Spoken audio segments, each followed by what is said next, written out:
C'est un réel plaisir de vous savoir encore nombreux ce soir pour nous suivre, mesdames et messieurs. Bonsoir, bienvenue à tous à cette grande édition du journal. Nous vous proposons de suivre les titres de cette édition. Le Premier ministre Sama Lukonde Jean-Michel a réceptionné l'assistance de Ensemble de Moïse Katumbi au sinistré de Goma. En attendant l'inhumation de l'archevêque émérite de Kinshasa, le cardinal Laurent Mosengo Passigna, notre rédaction continue de recueillir les témoignages de prêtres de l'archidiocèse de Kinshasa.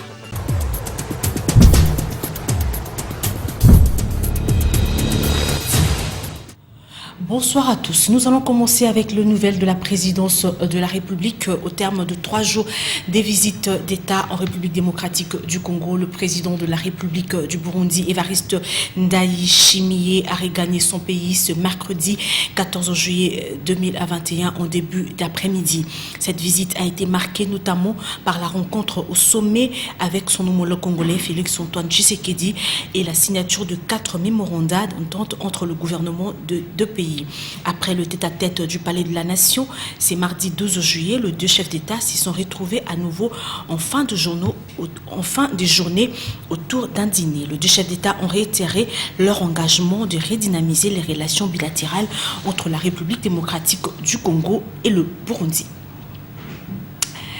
De la présidence, rendons-nous à la primature pour vous dire qu'en répondant à l'appel de la solidarité lancé par le gouvernement Ensemble pour la République, parti cher à Moïse Katumbi, offre 301 500 $ américains aux sinistrés de Goma. C'est le Premier ministre Jean-Michel Sama Lukonde qui a reçu ces chèques à la primature. James Katamba pour la suite. À la suite de l'appel à la solidarité lancé par le gouvernement en faveur de la population sinistrée de Goma, le Premier ministre Jean-Michel Sama Lukonde Kenge a reçu à son cabinet de travail ce mardi 13 juillet la délégation du parti politique Ensemble pour la République, conduite par son secrétaire général, Dieudonné Bolingue Tengue Balea. À cet effet, Ensemble pour la République, parti cher à Moïse Katumbi, a remis un chèque de 301 500 $ au ministre des Affaires sociales, Modeste Mutinga, présent à cette audience. Nous avons demandé et obtenu cette audience auprès de Son Excellence, Monsieur le Premier ministre, au nom de l'honorable Moïse Katumbi et pour le compte de notre parti Ensemble pour la République, à la suite d'un appel à la solidarité que le gouvernement a lancé au moment où nos compatriotes de Goma ont été secoués et puis ravagé par une éruption volcanique. Le 29 mai dernier, le président de notre parti a lancé lui aussi, à l'endroit des cadres de son organisation, des membres et des sympathisants, ainsi que des personnes de bonne volonté, un appel à la compassion et au partage qui nous a permis de réunir entre les 30 mai dernier et ces jours une somme d'argent qui nous permet d'apporter notre contribution à l'effort du gouvernement en vue de soulager la détresse de nos compatriotes de Goma. Nous avons pu réunir un montant de 301 000 $ 50.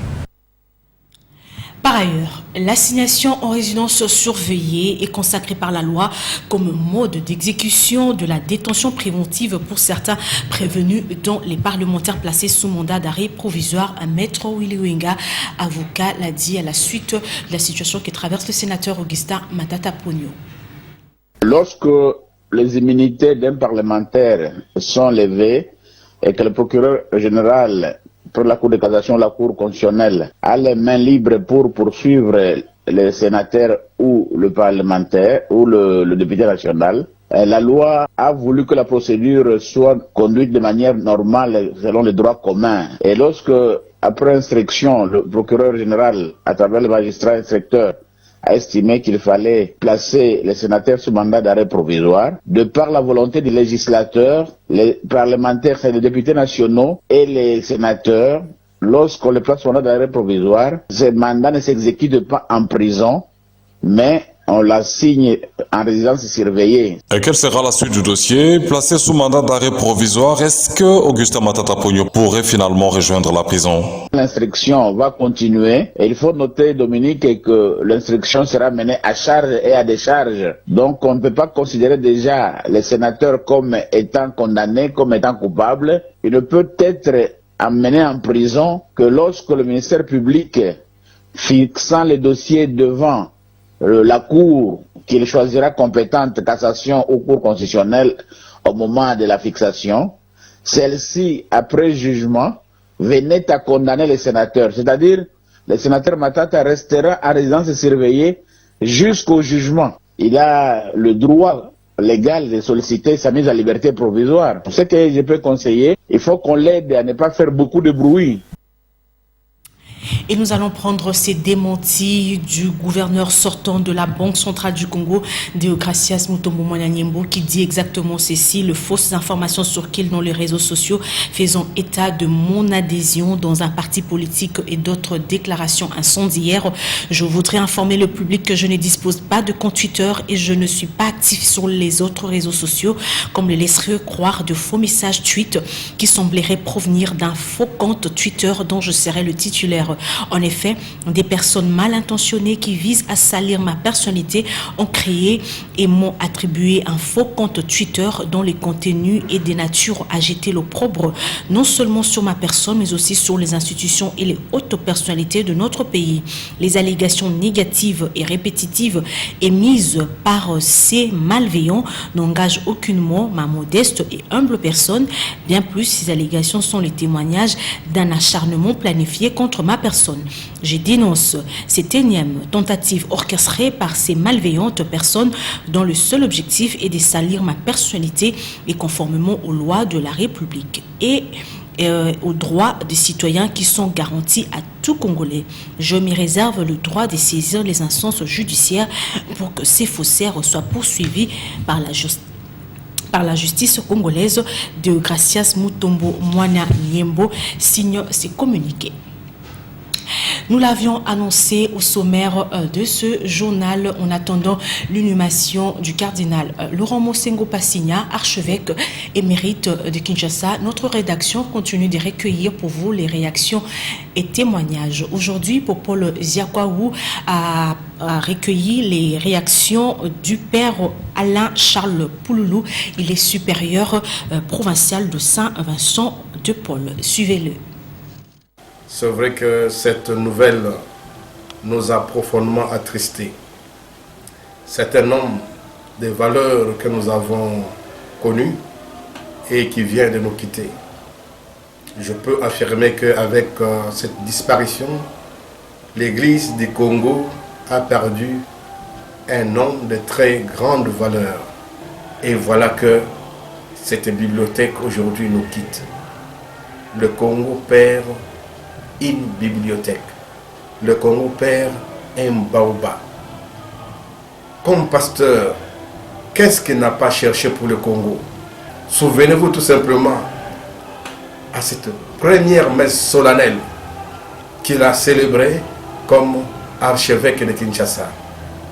Kinshasa, Télémé Ongenge. C'était son souhait. Que le chrétien rayonne. Que les chrétiens vivent la vie chrétienne, témoignent de la vie chrétienne comme il faut. Il a désiré la qualité de la vie chrétienne.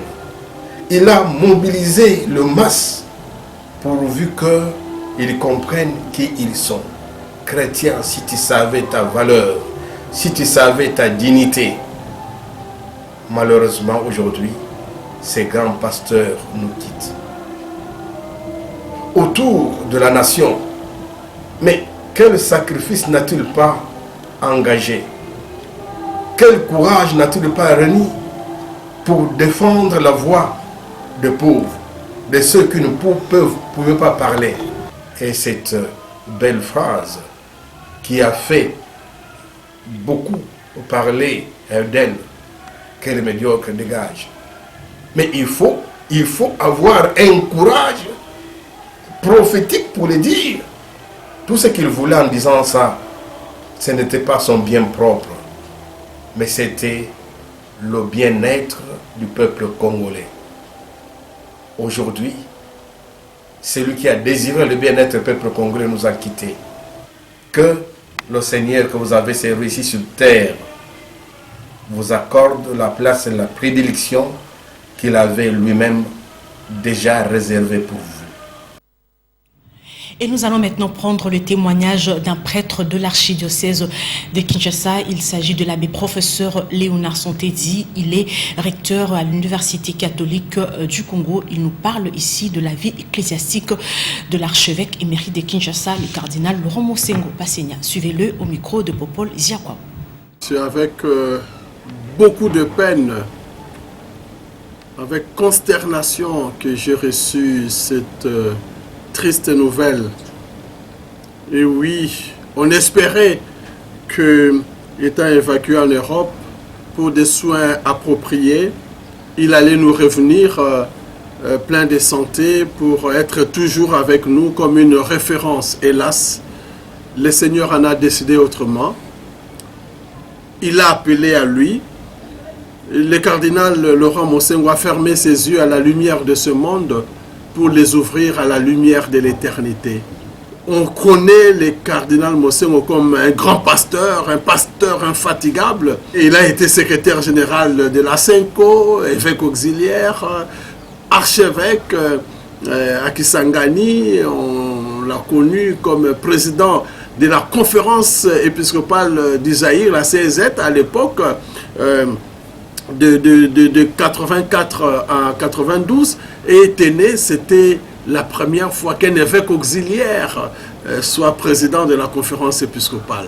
2 ans après, il est élu président du symposium de conférence épiscopale d'Afrique et de Madagascar, donc président du rassemblement des évêques de toute l'Afrique, 96 jusqu'en 2002. Et quand il termine au niveau de l'Afrique, il revient, il est de nouveau élu président de la Senko en 2004-2008.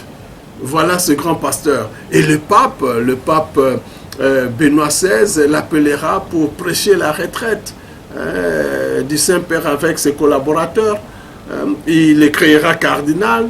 Le pape François le prendra encore pour être parmi les cardinaux conseillers pour son ministère. Et donc, sur un autre volet, comme on est à l'université, c'est le volet scientifique. Oh, le cardinal Mosengo, c'était un homme d'une intelligence supérieure. Et donc, je crois que l'héritage qu'il nous laisse, c'est d'être de lumière. C'est d'être de lumière. Et nous, pour nous, à l'université, c'est d'ailleurs notre devise, Lumen Super Flumen, puisse le Seigneur faire briller sur lui la lumière de la vie éternelle et qu'il lui accorde la récompense promise aux bons et fidèles serviteurs. Et bien voilà, nous allons maintenant parler d'autre chose dans ce journal. À la suite de la grève déclenchée par le chauffeur des taxis et taxibus, le lundi dernier, un moratoire d'1 semaine a été accordé à ces chauffeurs pour se mettre en ordre afin d'éviter les tracasseries routières. Nos reporters Patricia Ndongo et David Tembeni sont allés à la rencontre d'un chauffeur de taxi qui leur a parlé du vécu quotidien. Suivez-le.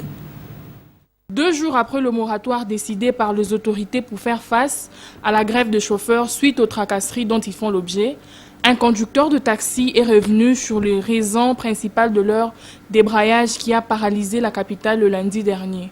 Papa, les Cambodgiens, l'autorisation de transport. Les problèmes auxquels nous sommes régulièrement confrontés sur le terrain, ce sont les tracasseries avec les gens en uniforme.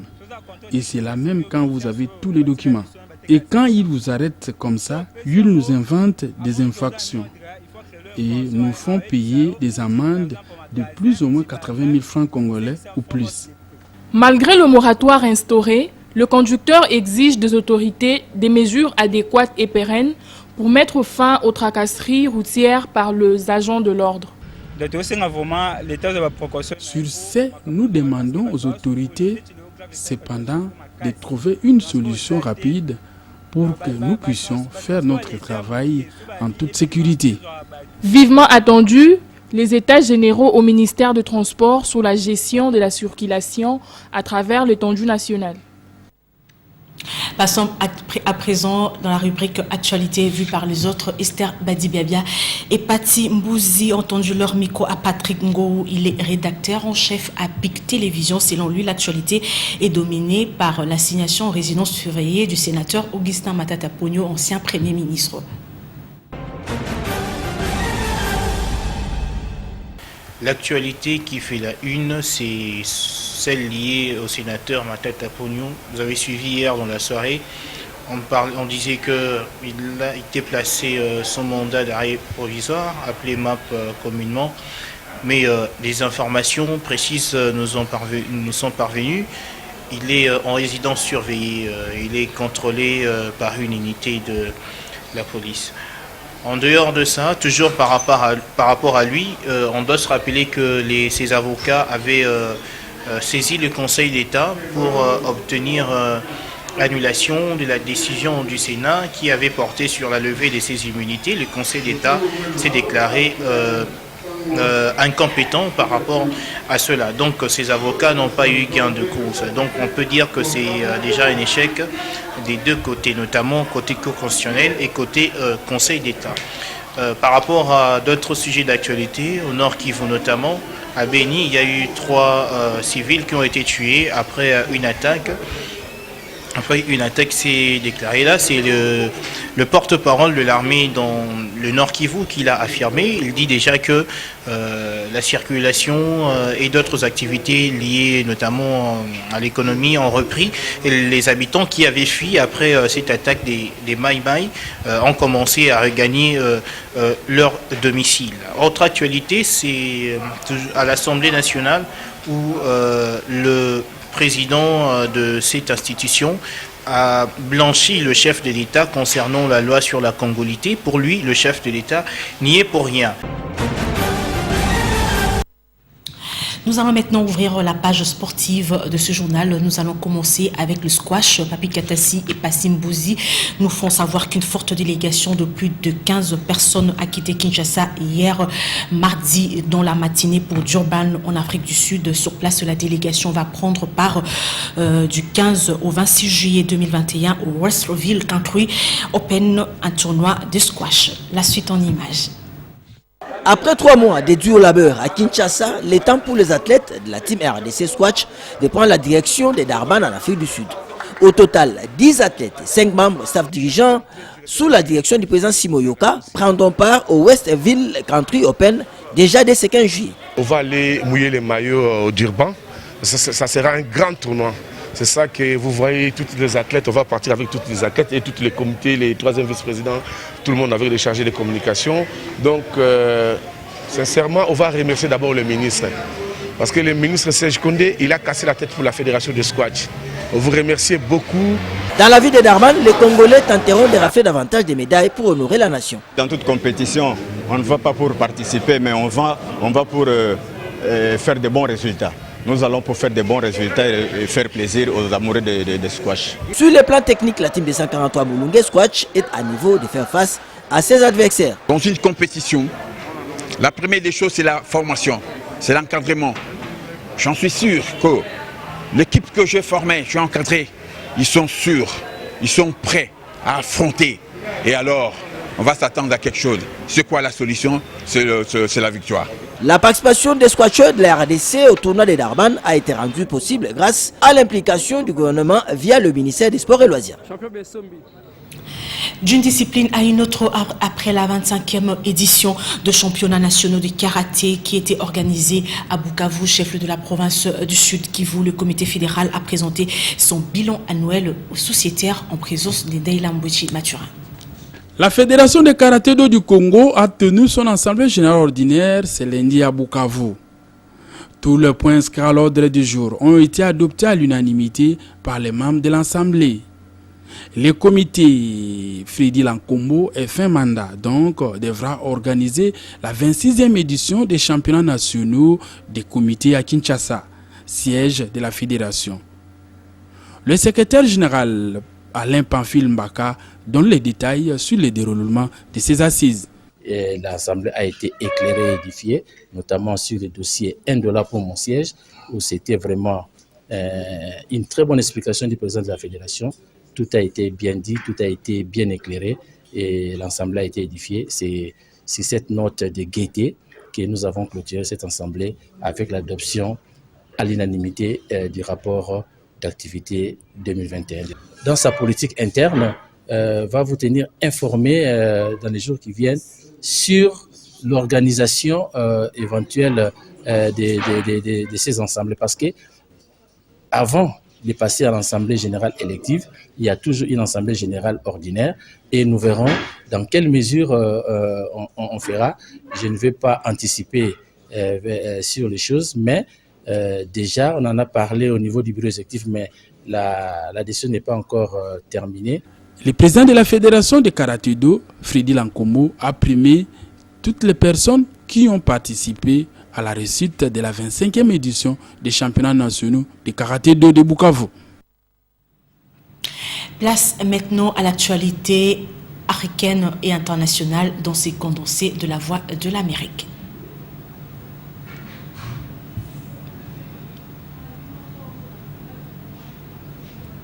Je disais, nous allons prendre les condensés de l'actualité africaine et internationale avec nos partenaires de la Voix de l'Amérique du Voix.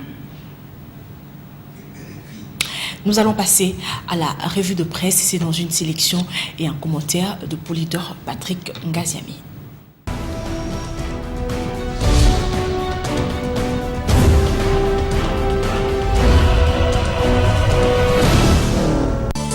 La question de la désignation des animateurs de la Commission électorale nationale indépendante domine l'actualité depuis quelques jours en République démocratique du Congo. Dans sa livraison de ce mercredi 14 juillet 2021, la tempête des tropiques annonce le début du processus de cette désignation. Les grandes lignes du calendrier de la désignation des animateurs de la CENI ont été portées à la connaissance du public hier mardi 13 juillet 2021 par le bureau de l'Assemblée nationale, écrit le quotidien, à l'issue de la plénière tenue au Palais du Peuple. À la lumière de ce calendrier, poursuit-il, le processus de désignation commence aujourd'hui, mercredi 14 juillet. Et à travers sa manchette, Forum des As, qui aborde la même question, précise que le dépôt des dossiers des candidats est fixé au 28 juillet prochain. Selon le calendrier publié, le 17 août a été retenu comme date de transmission de la liste des personnes désignées et entérinées par la Chambre basse du Parlement au chef de l'État pour investiture. Pour Congo Nouveau, qui s'est aussi intéressé à la question de la désignation des membres de la CENI, la bataille commence et c'est ici que les Romains s'empoignèrent. Ça va bouillonner ces prochains jours dans les différentes composantes, indique-t-il. Une attention particulière sera tournée vers les confessions religieuses qui vont désigner le président de la CENI.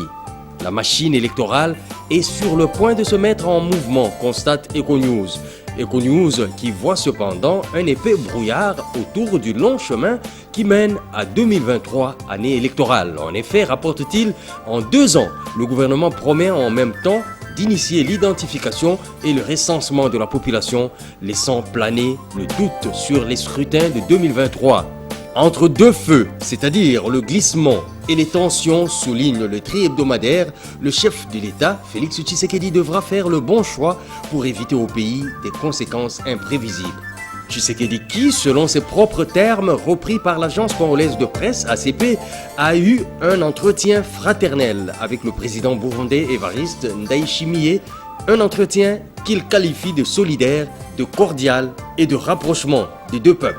Sur le tableau de l'actualité figure aussi le dossier zaïrianisation pour lequel l'ancien Premier ministre Matata Ponyo a été assigné en résidence surveillée. Matata Ponyo est à la porte de la prison, titre La Trompette, après avoir été mis sous mandat d'arrêt provisoire par le procureur général près la Cour constitutionnelle. Selon ce dernier, qui du reste vient d'émettre un mandat d'arrêt provisoire contre lui, écrit le journal, Matata Ponyo, alors Premier ministre, aurait décaissé 110 907 681,88 $ américains et 27 894 707,92 € entre 2010 et 2013 pour l'indemnisation des victimes de la zaïrianisation.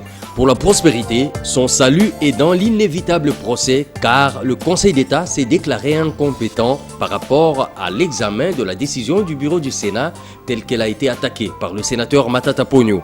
Enfin, De Poste rend hommage à feu le cardinal Laurent Monsengo en évoquant le rayonnement de son prestige ces 30 dernières années sur la RDC. Le journal parle de l'immense Monsengo, l'immense berger, cette étoile qui est éternellement retournée au Père, mais qui aura été un homme de l'excellence, un homme de la lumière. Bonsoir.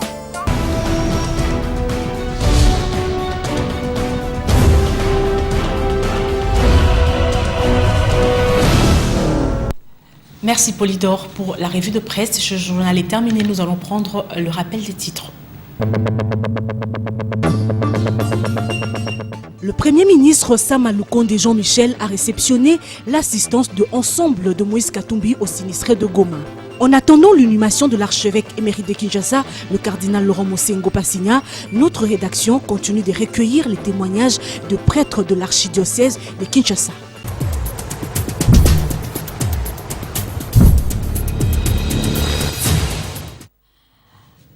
Ainsi prend fin ce journal, mesdames et messieurs. Merci à vous tous qui l'avez chaleureusement reçu dans vos maisons. Ces remerciements, c'est au nom de Ndaïla Mbouichi, chef d'édition. Le prochain journal, c'est demain, dès 7h30. Vous retrouverez Patricia Bassouamanda à 10h et à 12h. Lydia Elambo sera là à 16h pour le journal en Lingala.